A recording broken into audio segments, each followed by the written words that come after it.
यार, UPSC is not a flower, it's a fire. लेकिन UPSC वालों ने ना इसे वॉल्केनो बना के रखा है यार। ऐसा कोई पेपर बनाता है, मतलब सच में अनएक्सपेक्टेड पेपर। ऐसा कोई पेपर जो स्टूडेंट्स इतना बढ़िया से भी तैयारी करके गया हो, इस टाइम का पेपर देख लेगा ना, वो सच में कहेगा कि ये क्या पेपर है भाई, कहाँ से आया है। किसी को हवा नहीं लग रहा है ऐसा पेपर बनाया गया है। बताओ, उस पेपर को पढ़ने के लिए कम से कम, मतलब 2 घंटे का पेपर होता है ना, कम से कम 2 घंटे पढ़ने में ही चले जाए, ऐसा पेपर बनाया गया था। उन बच्चों का क्या होगा जो स्टैटिक्स, पॉलिटिक्स और ये पीवाईक्यू इस तरह से पढ़ के गए होंगे, और वहां के क्वेश्चंस देखे उनकी स्थिति क्या हो रही होगी।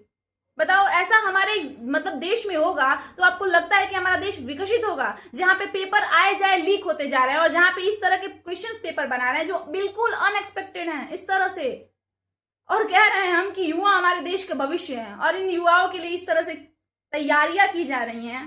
समझ में नहीं आ रहा है यार। उन बच्चों का क्या होगा जो लाखों खर्च करके और कोचिंग कर रहे हैं इन सब एग्जाम के लिए, और स्थिति ऐसी हो रही है। उन लोगों का क्या होगा जिसका 3rd 4th अटेम्प्ट, आपको लगता है कि वो आगे की प्रिपरेशन करेंगे?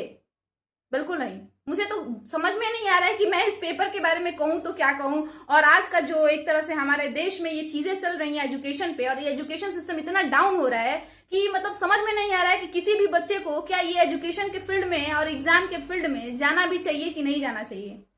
बिल्कुल समझ में नहीं आ रहा है। प्लीज आप मुझे बताइए कि क्या मैं सही हूं कि मैं गलत हूं। Thank you so much.